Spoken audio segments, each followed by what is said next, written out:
ಎರಡು ಪ್ರಭಾವಿ ಸಚಿವರುಗಳ ಕೈವಾಡ ಇದೆ. ಯಾರು ಸರ್ ಬಿಜೆಪಿ ಆರೋಪ ಮಾಡ್ತಾರೆ? ಯಾರು ಸರ್ ನೇರವಾಗಿ ಯಾರು ಸರ್ ಸಚಿವರುಗಳು? ನೋಡಿ, ರಣ್ಯಾರಾವ್ ಅವರ ಈ ಚಿನ್ನದ ಸ್ಮಗ್ಲಿಂಗ್ ವಿಚಾರದಲ್ಲಿ ಈಗಾಗಲೇ ಹಲವರ ಹೆಸರುಗಳು ಬರ್ತಾ ಇದೆ ಅಂತೇಳಿ ನಾನು ಕೇಳ್ಪಟ್ಟಿದ್ದೇನೆ.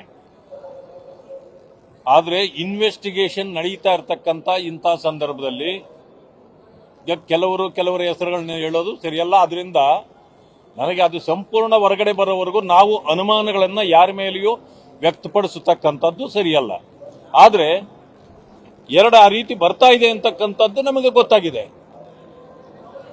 ಆದರೆ ಇವತ್ತು ಇದರ ಬಗ್ಗೆ ಇನ್ವೆಸ್ಟಿಗೇಷನ್ ಆಗಬೇಕು. ಈಗಾಗಲೇ ಸಿಬಿಐ ಅದನ್ನು ಇನ್ವೆಸ್ಟಿಗೇಷನ್ ಮಾಡ್ತಾ ಇದೆ ಅಂತೇಳಿ ತಿಳಿದು ಬಂದಿದೆ. ಇಡಿ ಕೂಡ ಅದರಲ್ಲಿ ಬರ್ತದೆ, ಮತ್ತೆ ಇನ್ಕಮ್ ಟ್ಯಾಕ್ಸ್ದು ಬರ್ತದೆ. ಯಾರು ಇದರೆಲ್ಲ ಹಿಂದ್ಗಡೆ ಇದ್ದಾರೆ ಅಂತ ಅವರನ್ನ ಅರೆಸ್ಟ್ ಮಾಡಿದಾಗ ಅವರು ಯಾರೋ ಮಂತ್ರಿಗೆ ಫೋನ್ ಮಾಡಲಿಕ್ಕೆ ತಗೊಂಡ್ರು, ಅದರ ಕಿತ್ಕೊಂಡ್ರು ಅಂತಿದೆ. ಆದರೆ ಅವರು ಕೂಡ ಗೌಪ್ಯತೆಯನ್ನ ಕಾಪಾಡ್ಕೊಂಡಿದ್ದಾರೆ ಇನ್ವೆಸ್ಟಿಗೇಷನ್ ಆಫೀಸರ್ಗಳು. ಅದರಿಂದ ನಾನು ಅದು ದಾರಿ ತಪ್ಪಿಸ್ತಕ್ಕಂಥ ಕೆಲಸ ಆಗಬಾರ್ದು.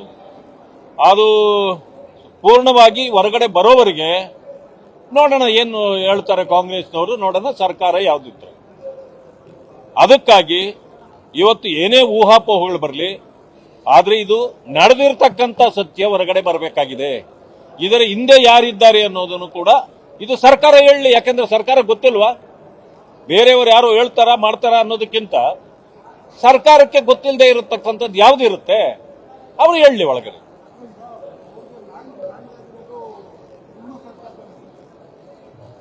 ನಾನೊಂದು ಮಾತನ್ನ ಹೇಳಲಿಕ್ಕೆ ಬಯಸ್ತೇನೆ. ನಿಮಗೂ ಕೂಡ ಲ್ಯಾಂಡ್ ಕೊಡಬಹುದು. KDB ಇರೋದೇನಕ್ಕೆ? ಲ್ಯಾಂಡ್ ಕೊಡ್ಲಿಕ್ಕೆ. ಅದು ಸ್ಮಗ್ಲಿಂಗ, ದುರುಪಯೋಗನ? ಏನಕ್ಕೆ?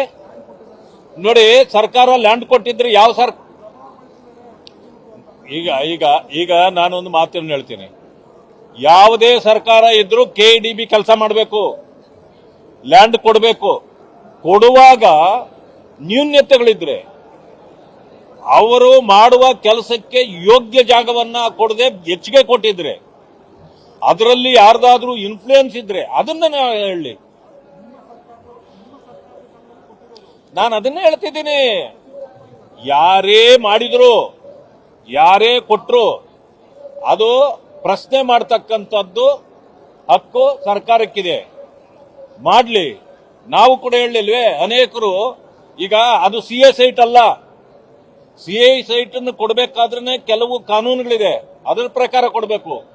ನೀವು ಇಂಡಸ್ಟ್ರಿ ಸೈಟ್ ಕೊಡ್ಬೇಕಂತಂದ್ರೆ ಇಂಡಸ್ಟ್ರಿ ಮಾಡಿ ಅದನ್ನ ನಡೆಸತಕ್ಕಂಥವ್ರಿಗೆ ಕೊಡಬೇಕು. ಅವ್ರು ಏನು ಪ್ರಾಜೆಕ್ಟ್ ರಿಪೋರ್ಟ್ ಕೊಟ್ಟಿರ್ತಾರೆ, ಏನು ಡೈರೆಕ್ಟರ್ಸ್ ಇರ್ತಾರೆ, ಏನು ಕೆಲಸಕ್ಕೆ ಅದನ್ನ ತಗೊಳ್ತಾ ಇರ್ತಾರೆ, ಅದಕ್ಕೆ ಅದು ಯೋಗ್ಯವಿದ್ರೆ ಯಾರು ಬೇಕಾದ್ರೂ ಕೊಡಬಹುದು, ಯಾವ ಸರ್ಕಾರ ಬೇಕಾದ್ರೂ ಕೊಡಬಹುದು.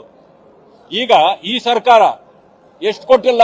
ಬೇಕಾದಷ್ಟು 10 ಎಕರೆ, 20 ಎಕರೆ, 30 ಎಕರೆ, 50 ಎಕರೆ ಬೇಕಾದಷ್ಟು ಕೊಟ್ಟಿದೆ. ನಾನು ಹೇಳ್ತಕ್ಕಂಥದ್ದು ಅದು ಯಾರೇ ಕೊಟ್ಟಿರಲಿ, ಅದಕ್ಕೆ ಯೋಗ್ಯತೆ ಇದ್ರೆ ಅದು ಸರಿ ಇದೆ. ಇಲ್ಲ ಅಂತಂದ್ರೆ ಬರೀ ಇನ್ಫ್ಲೂಯೆನ್ಸ್ ಮಾಡಿ ಅನ್ಯ ಕಾರ್ಯಗಳಿಗೆ ಅದನ್ನು ಬಳಕೆ ಮಾಡಲಿಕ್ಕೆ ಏನಾದ್ರೂ ಮಾಡಿದ್ರೆ ತಪ್ಪಿದೆ. ತಪ್ಪಿನ ಬಗ್ಗೆ ಯಾರು ಬೇಕಾದ್ರೂ ಕ್ರಮ ಜರುಗಿಸಲಿ. ಆದ್ರೆ ಇಂಥ ಸ್ಮಗ್ಲಿಂಗ್ ಇವತ್ತು ಸಿನಿಮಾ ರಂಗ ಅಥವಾ ಬೇರೆ ಬೇರೆ ರಂಗಗಳಲ್ಲಿ ಹೆಸರು ಪಡೆದ ಮಾತ್ರಕ್ಕೆ ನಾವು ಏನೆಲ್ಲ ಮಾಡಬಹುದು ಅಂತ ಮಾಡಕ್ಕಾಗೋದಿಲ್ಲ. ಆ ಕಾರಣದಿಂದ ನಾನು ಹೆಚ್ಚಿಗೆ ಅದರ ಬಗ್ಗೆ ಮಾತಾಡಕ್ ಹೋಗಲ್ಲ. ಇನ್ವೆಸ್ಟಿಗೇಷನ್ ಆಗ್ಬೇಕು. ಇದು ತಪ್ಪಿತಸ್ಥರು ಯಾರೇ ಇದ್ರು ಹೊರಗಡೆ ಬರಬೇಕು. ಆ ಮಂತ್ರಿಗಳು ಯಾರು ಅನ್ನೋದು ಈಗಾಗಲೇ ಗೌಪ್ಯತೆ ಇದೆ, ಸರಿ. ಸರ್ಕಾರ ಹೇಳ್ಬೇಕು. ಈಗ ಸದನ ನಡೀತಾ ಇದೆ, ಜನ ಕೇಳ್ತಾ ಇದ್ದಾರೆ.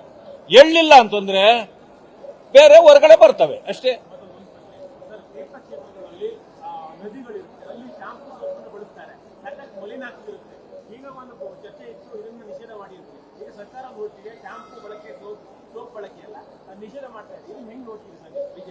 ಇಲ್ಲ, ಅದು ಎರಡೂ ರೀತಿ ಇದೆ. ಈಗ ತೀರ್ಥಯಾತ್ರೆಗಳು ನೀವು ಮಲಿನ ಮಾಡೋದು ಸರಿ ಅಲ್ಲ. ಈಗ ಜನ ಹೋಗಿ ಸೋಪ್ ಹಾಕ್ಲಿಲ್ಲ, ಶಾಂಪು ಹಾಕ್ಲಿಲ್ಲ, ಮುಳುಗಿ ಬಂದಿದ್ದಕ್ಕೆ ಏನ್ ಹೇಳಿದ್ರು? ಅದು ಮುಳುಗಲಿಕ್ಕೆ ಯೋಗ್ಯತೆ ಇಲ್ಲದ ನೀರು ಅಂತಂದ್ರು, ಕಲುಷಿತ ಆಗಿದೆ ಅಂತಂದ್ರು. ಕೆಟ್ಟ ವಿಚಾರ ಕೆಟ್ಟದಾಗಿ ಮಾತಾಡಿದ್ರು.